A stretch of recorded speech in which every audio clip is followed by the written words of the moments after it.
Jean-Pierre Gallo, Guingamp, Squat, la ritita, la ritata. Le but, c'est de faire de la recherche historique et de la valoriser, de la diffuser. Ça, c'est le cœur, le but essentiel, le cœur de métier, j'ai envie de dire presque, de l'association. Et ensuite, c'est faire de l'animation patrimoniale sur le territoire. C'est aussi défendre le patrimoine, d'ailleurs. Enfin, il y a différentes missions pour cette association qui compte une trentaine de membres. Jean-Pierre Gallo, Guingamp, Squat, la ritita, la ritata. Nous avons travaillé avec les enseignants essentiellement sur l'élaboration d'un circuit balade, visite patrimoniale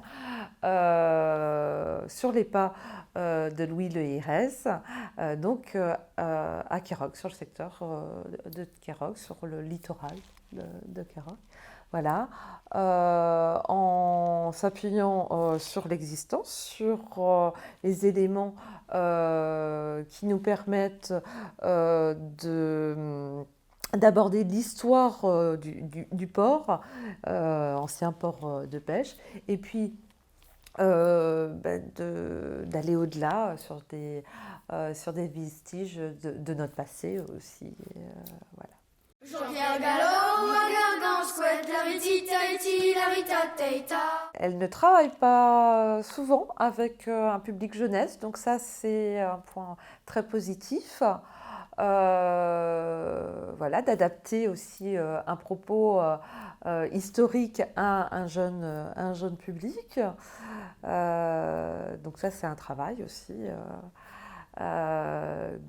Sur l'oralité aussi, sur la mise en relation de ce que l'on a collecté dans les archives, dans les témoignages que l'on a pu recevoir, et puis le transmettre. Donc ça c'est toujours ça c'est quelque chose de toujours très intéressant dans la communication d'un savoir.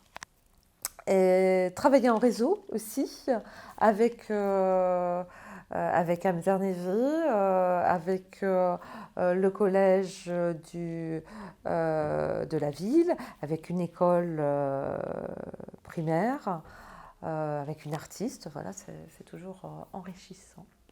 Jean-Pierre Gallo, Guingamp, Squat, la ritita, la ritata. Des retombées immédiates, peut-être pas là, mais l'envie de se réinvestir dans ce type de projet, oui, certainement. D'ouvrir la possibilité à d'autres activités, et peut-être de donner aussi envie à des personnes d'intégrer notre association pour pouvoir faire de la médiation auprès d'enfants ou d'autres publics encore.